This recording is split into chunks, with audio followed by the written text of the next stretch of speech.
That's me spinning out while leading the final race. 1 minute I'm thinking this could be the win. Next minute I'm doing pirouettes like I'm karting on ice. This was round 5 of the KNE Rental Kart Championship, and let me tell you, it had everything. Dry qualifying, fast race pace, and then classic British weather turned into a skating ring halfway through. There were some proper battles, some clean moves, and a few sketchy ones too. Despite the chaos, we still brought home some solid points. But yeah, this round had me going from hero to zero real quick. Let's roll it back and see how it all went down. Now in this race I did qualify in 5th position, however as we can see Zach is in 1st place.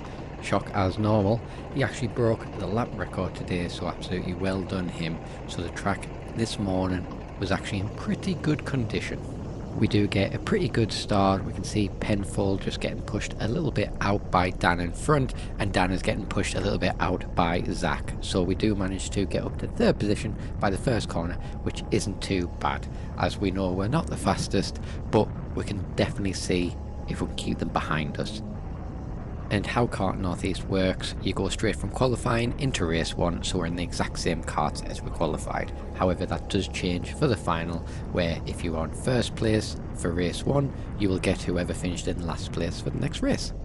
We do just see Zach line up a perfect textbook example of a switchback on Joe, but now we need to see if we can do the same and capitalise on that and overtake. Now Joe is aware we are behind him, we can see him looking behind him, so he isn't going to make this easy for us. And we've also got to worry about the people behind us who have just overtaken. We know they are faster, which is the problem where you know where you start direct from qualifying. You know roughly the people behind you are that little bit faster.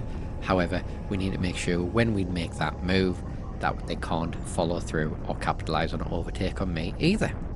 Lap 1 done, and since we are in the mix of things, we may as well go a little bit defensive and try and stay in the slipstream of Joe ahead, as he is that little bit lighter than us, so we want to see if he can drag us along. Now Zach isn't getting away from us so far. We can see Joe just actually catching up, going around or up to the actual dog leg and coming back out the exit into St. John's. But this is where we see Zach just edge away. Now Joe is conscious that we are behind him. As we can see, he messed up a little bit and decided to go on the grass, so we're trying to do the exact same move that Zach got on the lap before. Make sure we put him a little bit out of position, break that a little bit earlier than him, and at least we can get the switch back going up to the actual chicane. So he does give us that little bit extra room. He could have probably held it around the outside, but then that would have slowed us both down. So now position 2. Now we need our head down to see if we can catch up to the new lap record holder. Spoiler, I don't catch up to him. However, it does get a little bit interesting a little bit further on the race, but what we'll do, we'll skip ahead to my fastest lap of this session. Now we are coming on to lap 6, so I leave you with the onboard audio.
So that was my fastest lap of the day. Now please bear in mind Zach did get the lap record at a 66.8, and in this race he also got 66.9, so he was absolutely flying today.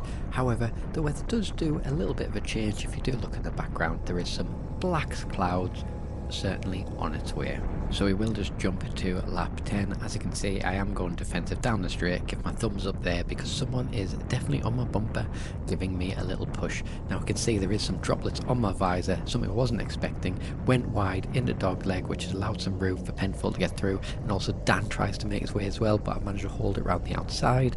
Then we're getting to St. John's, making sure that we give enough space for Dan so at least I don't wipe mouth, and I have allowed him to get that position. Now we have to play this a little bit smarter. There is droplets on my visor, which means it might be slippy where we're not quite sure, so we don't want to take ourselves off. Spoiler, something happens later on, as you've seen at the beginning of this video. Now we do manage to get the switch back on Dan going into the chicane. Now we need to try and get that position back from Andy. Now he is going into the corner first, which means that I can gauge how fast I can push it compared to how much slip he maybe has. So we can see that the droplets haven't made too much of a difference. It has made that little bit slippy, but we need to make sure we catch Andy out. And this late on in the race, we actually don't know how many laps are left. As I've got the lap timer on the visuals that you can see, you have to guess when you're actually on track. So I'm thinking this might be the last lap, so I have to make a move as soon as I can. We do give Andy a push down the straight because we don't allow Dan to get me back, because we've worked hard to try to keep second, went down to fourth, so now we are in third. Now coming up, there is a move that I am very proud of. Now we do know Andy is one of the best defenders around this track. As we can see going into the centre, he decides to go that defensive. We decide to hold it all the way around the outside on the first centre, get pushed onto the grass, but then we are on the inside for the second centre, and we've managed to make that stick. We're getting to P2 and into chicane. Now we need to make sure we can keep this position, so we are going to have to play defensive, especially going down to gasworks. Now we still have to bear in mind that it may be slippy. We can still see some water droplets on my visor, so we've got to still play it cool. Now we are defensive, braking on the inside, going to the gasworks. There was no way for anyone to get around the outside at that point. I say no way, it can definitely happen, but we need to be conscious of exactly where Andy and Dan is, because they were both on my bumper. Now I have managed to make a little bit of a glance to behind us there, just to check exactly how far they are. Now they did start to battle, so at least we know we are safe and got that little bit of a breathing gap. We again don't know exactly how many laps are left, so we've got to play it cool and make sure that we keep an eye roughly where they are, and don't make a mistake like I did in the last lap and get caught out by the rain and go wide on the dog leg. So we've got to make sure that we, maybe not at full race pace, break that little bit earlier and make sure that we get around them corners as safe we can.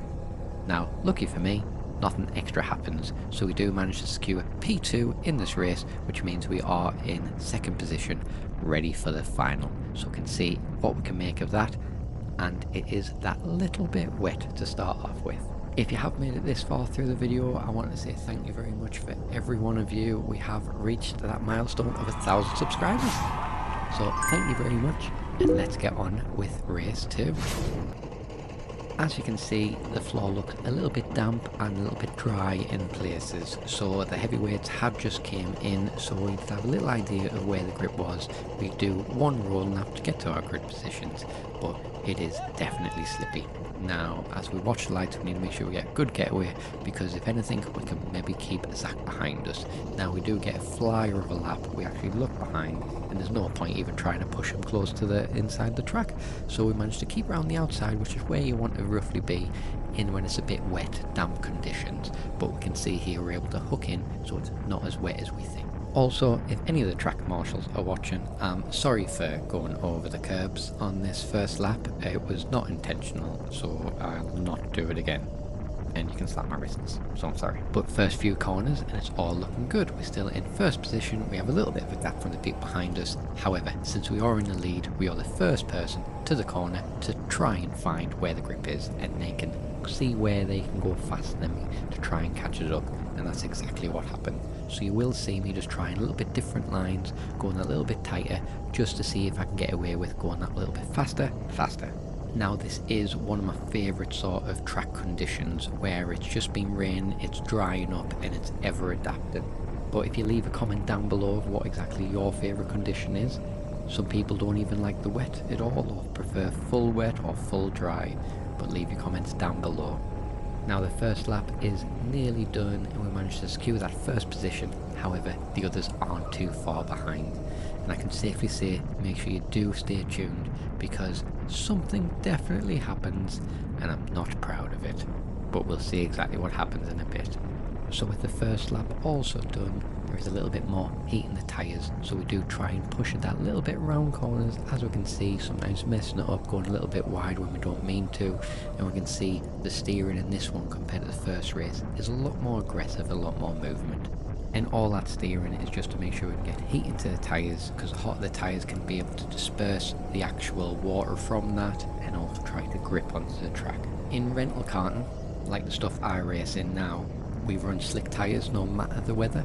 So rain, shine, hail, snow, it's slicks only. But if you do own your own kart, you've got the luxury of switching to proper wet tyres when the track gets soaked. Why? Well, slicks have zero tread, so in the rain, you're sliding around like Bambi on ice. Wet tyres, on the other hand, have deep grooves to clear water and give way more grip. But if the track starts drying out and you're still on wets, this overheats too fast and they literally start tearing away themselves, which tears even more into your wallet because they are not cheap. Back to the action, we are coming up onto lap 3 and we're still in first position. Now what you can't tell is there's a very black cloud on its way and we might be getting ready to make a very silly mistake, but I will talk you through it of exactly what was going through my head. Now we can see on the track that it is getting drier, we are getting close to the apex of corners and our lap times are coming a little bit further down. However, we are going a lot slower than the first race. And as you can see, if I jump to lap 5, there is more droplets on my visor. So we're going to the first corner, as you can see, we turn sharply and it didn't actually bite and we get push on. So we've got to be careful, we've got to be conscious of the people behind us, and again, we don't want to be losing any positions. And as I say that, Andrew pounces. But we managed to stay in first position as he did have that little bit of understeer as it is getting wet and we're all just trying to find the best place to be on the track. Now as I'm going down to the first centre, I think that he's not going to go for the overtake. However, what I felt on my rear corner is Andrew just go off. Now here I just go too far, I look exactly where he is. Now in EKS rules, you've got to make sure that if you believe that you've taken somebody out, that you need to give the position back. However, Andrew decided to take a shortcut and just go straight up the chicane. So although even if I did spin there to try and let him pass, because I thought, will people or indeed the marshals think that I took him off, push him on the outside the track, it worked out better for him because he is now in first position. Now he did hold off, he did actually let Dan past, but in theory I didn't have to overturn there to try and spin the car to allow him past. But we are down in fourth position. Now it is starting to get that bit drier. My head's maybe a little bit gone at this point, however we need to make sure that we get our head down and try and get the positions back, as I am still feeling quite racy at this point. Just as I say that, something else happens and we will find out exactly what that is. So as I come into lap 6, I give a thumbs up just to the front saying, yep, I understand exactly what's happened. As we can see, a lot more drier than the lap beforehand, able to turn a little bit more on the inside, get close to the apex corner 1. Dogleg again, catch Zach right up there. However, as we turn right to go into the exit dogleg, we decide to get a little tap up the backside, and I believe that's Jordan. Now he does pull over, as we can see here, to let us past. It's one of them things, racing incident. I just want to let him know to say thank you very much, give him a thumbs up, and back to chasing down the front pack. So not ideal considering we were very close to Zach at that point, and also not ideal that I was winning one lap prior. But never mind, head down to try and see what we can do.